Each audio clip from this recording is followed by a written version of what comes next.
What is up, YouTube? Welcome back to my channel. It's your boy D Dyson. Now you know I had to go to the kings of the breakdowns, new rock stars, Eric Voss and their team, MT, everybody over there. Yeah, let's get into it. Welcome back to New Rockstars. I'm Eric Voss, and this is a breakdown of the trailer for Black Panther Wakanda Forever, which leaves us with tears and with questions. Let's break down this trailer frame by frame for the visual details you might have missed, translations of every bit of Wakanda text that we see on screen, and just appreciation for the amazing production design and the other deeper layers of meaning that you might have overlooked. Let's get started. Oh, woman, no cry. No, woman, no cry. Little darling. The trailer opens with No Woman No Cry by Bob Marley and the Wailers, but here covered by Nigerian singer Tems. Bob Marley's lyrics are often misinterpreted as, if you have no woman, there's nothing to make you cry, but that's not the truth. It's not a song for men, it's really a song for women. It means, woman, don't cry. Wailers bassist Aston Barrett in 2012 explained that the song is really about the strength of women and encouragement to be like a lion, with or without a man. And Barrett encouraging women to rise up as lions applies to the women of this movie, Nakia, Shuri, Ramonda, Okoye, Aneka, and Riri Williams, that despite their tears, they can still be strong feline warriors in their own right. Nakia stands on a beach with a Mayan pyramid behind her. These types of pyramids and ruins can be found throughout Mexico along the Yucatan Peninsula, and the Atlanteans in this film are going to be connected to ancient Mayan culture. Namor actor Tenoch Huerta told Vice that he had to learn a language for this movie that was based on ancient Mayan. We'll talk more about how that affects the plot of this movie, but let's move on. Don't shed no tear. No woman, no cry. Good friends we have, and good friends we've lost.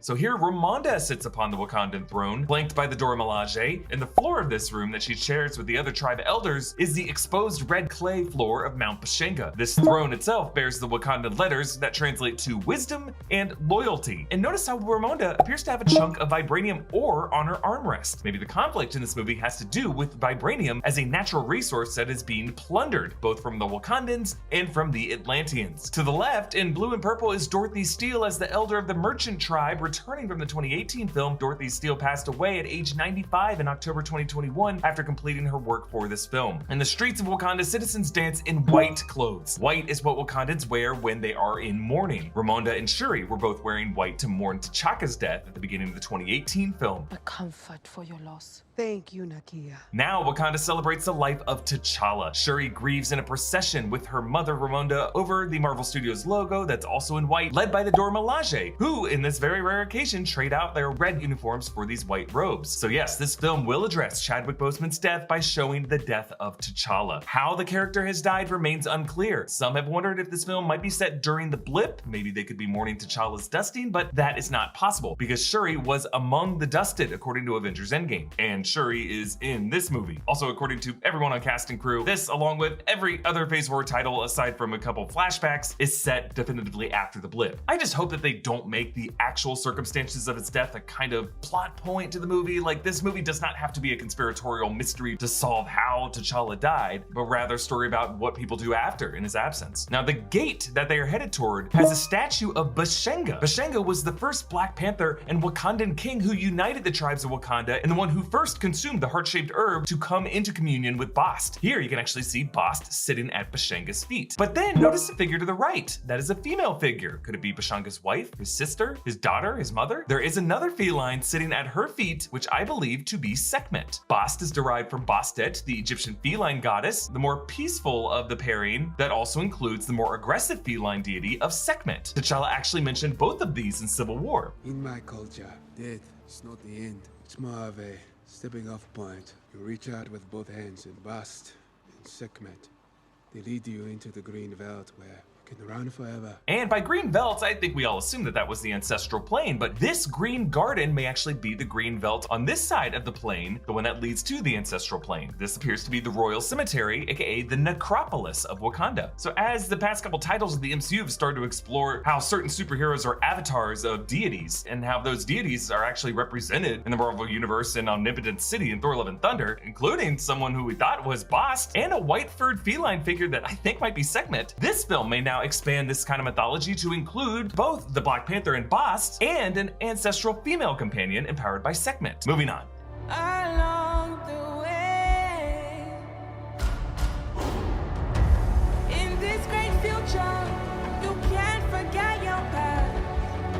There's another angle of the throne room showing the Dora Milaje in formation, and now the columns have writing on them. We can see in power, then T'Challa, then our hero, and honor forever. And we know from some set photos that the full transcription of this phrase is rest in power, King T'Challa, our hero, 'twas an honor, Wakanda forever. And notice how each platform represents a different part of Wakanda. We actually saw these platforms and the art behind them in the 2018 film. On the left, the column at the guard's feet reads Golden City, that is the name of the central metropolis of Wakanda. The next one, King's Guard, that represents the Dora Milaje. Next one, River Tribe, that is the Green Cloak Tribe from Warrior Falls, the tribe Nakia comes from. And the fourth one, Mining Tribe, that is the Red Cloak Tribe that we saw at Warrior Falls. And behind each of these are tableau symbols in red clay, much like the floor of this throne room. The one on the far left is a large tree with expansive branches and equally expansive roots, likely the Panther tree that we see in the ancestral plane, but you may also be reminded of the Asgardian Yggdrasil World's Tree. It's just always interesting when the MCU's disparate mythologies parallel each other in little ways like this. Then Ramonda, now in black, stands on the shoreline that we think Nakia is on, and notice some gray hairs are visible under her headpiece. She looks magnificent, but even she cannot hide the toll that her life and losses have taken on her. Moving on.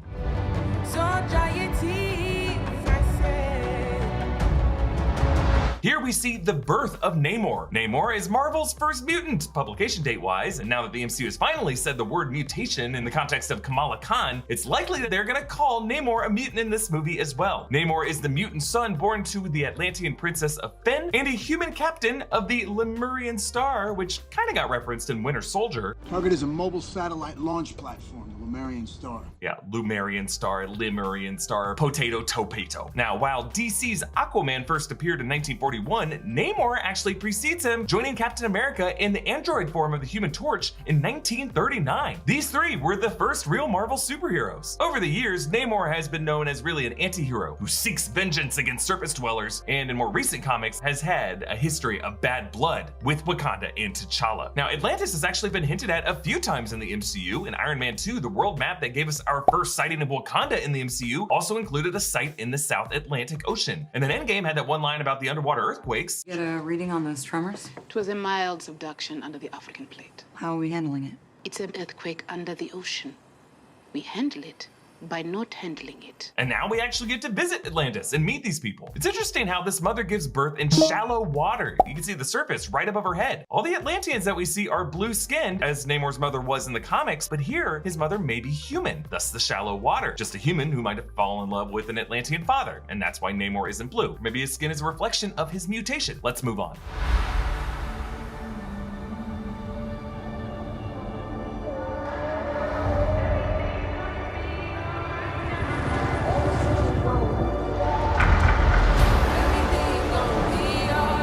Shot, adult Namor turns from a large orb of light underwater. What is this? I'm wondering if this could be an underwater explosion that Namor is just turning away from in slow motion. Maybe one of those mild subductions that Okoye brushed off, but was actually the surface dwellers mining away at Namor's home. Namor wears a ceremonial Mayan headpiece with a jaguar head, making Namor parallel to the Black Panther, but with the ferocious feline of Central America. A helicopter approaches a human research vessel, but this isn't a purely scientific mission because a guard is holding a freaking machine gun, and this dive is occurring at night. If you want to see stuff under the ocean, why wouldn't you just go during the day? Yeah, this is not a harmless academic trip, my friends. This actually might be the human intervention that aggravates Atlantis and puts Wakanda in an awkward situation, as Wakanda, unlike Atlantis, opened up to the world community, and thus, from the Atlanteans' point of view, might have made themselves culpable every time the humans do something stupid. Moving on.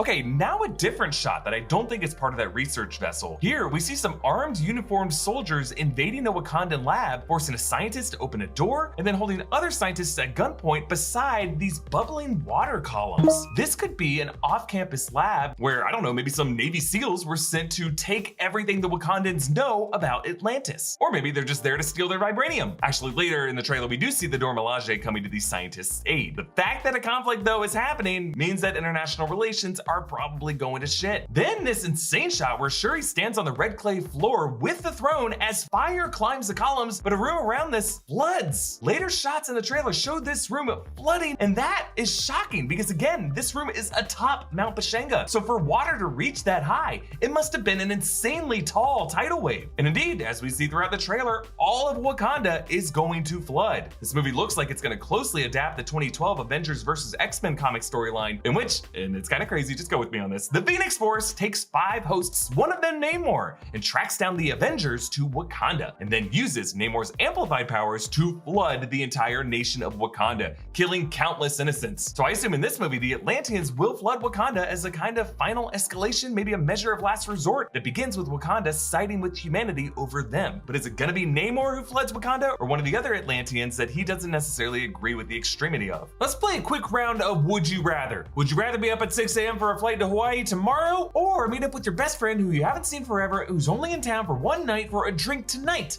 Trick question! You can have a cocktail or two with your college bud and make your flight with time to have breakfast beforehand even. All you've got to do is start your night by drinking a Z-Biotics. So Z-Biotics is a probiotic drink that breaks down acetaldehyde, a toxic byproduct of alcohol. It's that byproduct, not dehydration, that'll make for the rough flight to Hawaii after a fun night of catching up with your old friends. So Z-Biotics is real science that works. You drink a Z-Biotics, drink responsibly, pace yourself, and you're good to go. And that's it. I just broke the curse of Would You Rather. I did it. Now it's your turn. Get 15% off your first order of Z-Biotics pre-alcohol probiotic by clicking the link in the description box and use my code NEWROCKSTARS at checkout. Go to zbiotics.com/newrockstars and get 15% off your first order. Shuri in the lab greets Riri Williams, aka Ironheart, a brilliant MIT student and engineer played by Dominique Thorne. And she's gonna be getting her own Disney Plus series in fall 2023. Looks like Shuri might be doing some recruiting of great minds from Tony Stark's alma mater. Now, Letitia Wright as an actress is just very thin, but notice as she approaches Dominique Thorne, she has definitely put on a bit of mass in her shoulders. I only bring this up because the final shot of this trailer is just gonna force us to pay close attention to all of these actors' physiques. And right as Shuri and Riri slap hands, Tem's repetition of "everything gonna be alright" transitions seamlessly into Kendrick Lamar's "Alright." Like many Bob Marley songs, Lamar's Alright became a protest anthem. He conceived this track while visiting South Africa's Robben Island to see the cell where Nelson Mandela was imprisoned, and he wrote these lyrics with an intent to heal. Thereafter, this song became a key song for the BLM movement, both to grieve, but also to fight through that grief and find a way to express joy and to keep one's head up.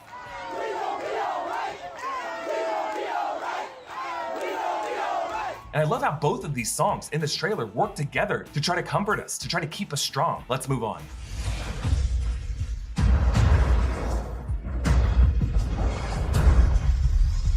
I am queen of the most powerful nation in the world, and my entire family is gone. Okay, an interesting flashback shows this ranch house on fire, and then there's like an old-timey carriage, someone in an old-timey attire dead out front, as a young Namor gazes up at this fire with 4 blue-skinned Atlanteans. I assume this is part of Namor's origin story, maybe the death of one of his parents, and the fact that this seems to be set so far in the past might mean that they give Namor a similar origin that he had in the comics. He could just be very old, someone who ages very slowly. I like how the Atlanteans wear these breathing masks over their faces, but presumably to circulate water into their mouths, since they might not be able to breathe air. But Namor doesn't have to wear one because he is part human. But then we have this match cut of adult Namor meeting the Atlanteans on a different shore. This, if you look at the structures in the background, is Wakanda. Now, Wakanda seemed to be in the middle of the African continent, but it did border a body of water. And if you look later on in this trailer, on the same beachfront, Namor and the others face fire from a Wakandan aircraft as M'Baku leaps at them from a boat. But interesting how in that shot, the other Atlanteans dive back in the water, but Namor doesn't move. Does he have some kind of divine protection as the avatar of a Mayan god? We return to the Mountain kingdom of the Jabari tribe of M'Baku. Notice the snow-covered gorilla statue. This may be where the Wakandans have to flee to after the flooding, since it's higher ground. Ramonda addresses the UN, and after that skirmish with the commandos and the Wakandan scientists, I'm wondering if she's now declaring that Wakanda is actually turning away from the world community, a reversal of her son's address in the 2018 film. And then we get another shot of T'Challa's funeral ceremony, showing his face on a billboard with the Wakandan letters translating to "The Panther King forever lives in us and rests," with an unseen "with," the, and the last word is blocked out, but I see an ES, and based on the spacing, I think it's ancestors. So the Panther King forever lives in us and rests with the ancestors. Then there's the yellow building below that is selling Wakandan something. Can't really make it out. Let's move on. Have I not given everything?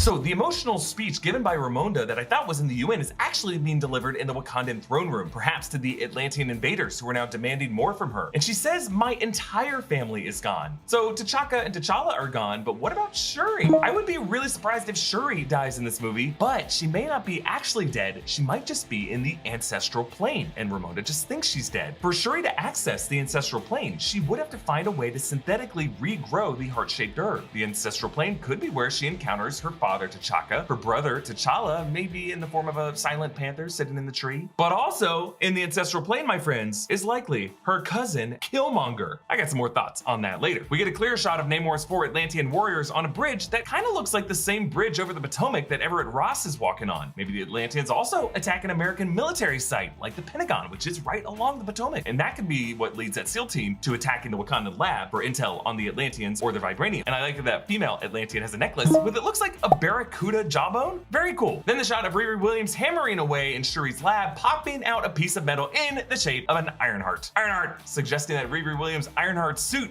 might actually be made of vibranium. Then we see Michaela Cole's character named Aneka, who is a former member of the Dora Milaje who in the comics leaves and forms the Midnight Angels. Her armor includes some wings that enable her to fly. Now the Midnight Angels are, among other things, known for a certain mission with Deadpool to kill Dr. Doom after Doom steals all the Wakandan vibranium. I don't know, Victor Von Doom would be an interesting suspect behind that initial land dweller intrusion. Then a shot of Namor looking at this Mayan art, at least I think it's Mayan. This mural depicts the feathered serpent deity known as, forgive my pronunciation, Kukulkan, which is the Mayan equivalent to Quetzalcoatl of Aztec mythology. So again, the way that the Black Panther uses the deity of Bast as his divine power, serving as his avatar, the way Moon Knight served as the avatar to Khonshu, I think the same process is being used by Namor, empowered by a Mayan god. Moving on.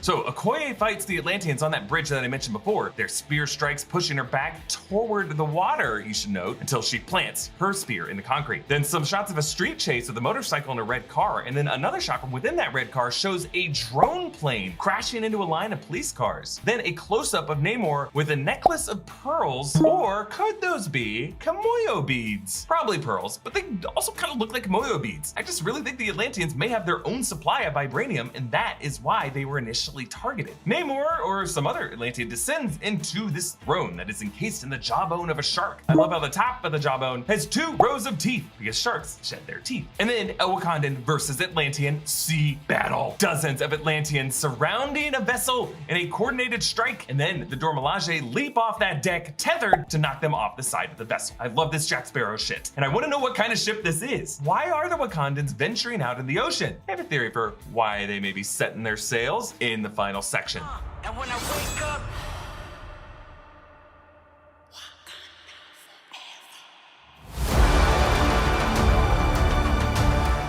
So who is our new Black Panther in this black and gold suit? I initially thought Shuri, since, you know, Letitia Wright has put on some muscle. But based on the silhouette, I will say it looks more like Nakia, who is the first character we see in this trailer. But at the end of the day, I could be wrong. I just do think this figure looks a bit more masculine to me. And really, the clue I'm most interested in comes from the line of Kendrick Lamar's All Right that Coogler cuts to black on.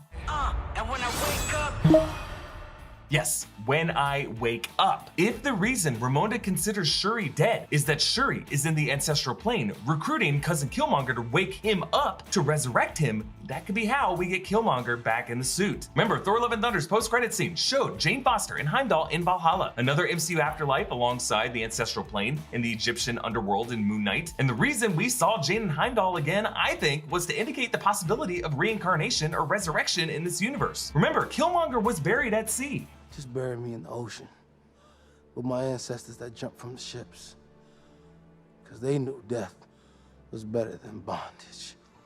The Atlanteans could have recovered his body. Now remember, Ramonda needed T'Challa's body to resurrect him from the ancestral plane in the 2018 film. Presumably, to resurrect Killmonger, you would need his body. That could be why they're headed out to the ocean. And in this trailer, at the very beginning, there was one shot of Shuri in which she is in this golden, hazy, out of focus realm and she's crying. What is making her cry? Who is she seeing? Who is she reuniting with in this moment? Perhaps she could be in her ancestral underworld, waking up a warrior to help her reclaim her home. Now, so much attention has been paid to who's in the suit that some have overlooked the context of this moment. Someone out of focus is climbing back to their feet on this beach, framed in this panther's claws. Now I assume it's Namor. Looks like it's a blur of who wears his chest and his green jammers, golden gauntlets, and chest piece. But if this beach is Wakandan, that would mean this is pre-flood. Because if they need those floodwaters to rise enough to flood the throne room, there wouldn't be a beachfront here. So Killmonger's resurrection and conflict with Namor in this moment might actually be the thing, the moment of escalation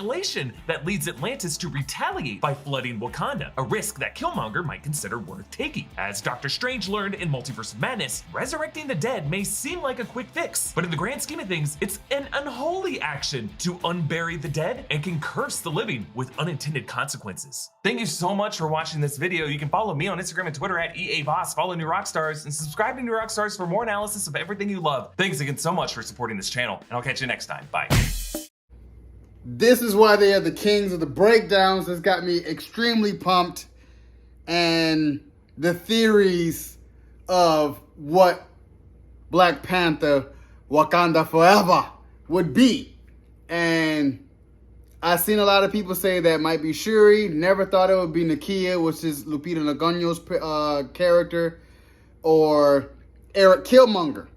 Now, if you had Eric Killmonger in What If, then that could be hinting at bringing Killmonger back, which I don't mind. And just what he just said is Eric Killmonger being Eric Killmonger is like, man, we're going to go to war with you, but as a consequence where Namor floods Wakanda. And I'm hinting towards that might be Eric Killmonger because it's a Jaguar suit. He had his Jaguar suit when he fought against T'Challa. So it's starting to line up because they said they won't cast another T'Challa. No Black Panther, but you do have that Jaguar. So that's another hint that, hey, we brought Michael B. Jordan back to be the king of Wakanda, and he has to do it in his own right because you already had What If with Eric Killmonger. That's a variant of Eric Killmonger. And on top of, they just showed you bringing back the dead and Doctor Strange and how the consequences is going to vary. So I love their theory. I love it. I love it. I love it. Makes me really tell myself this is definitely going to open up the MCU a lot more and move it forward. Especially with the Midnight Angels or something like that that helped with Deadpool. I was like, whoa. Yeah. I really feel like this is going to be a high-octane, extremely emotional movie.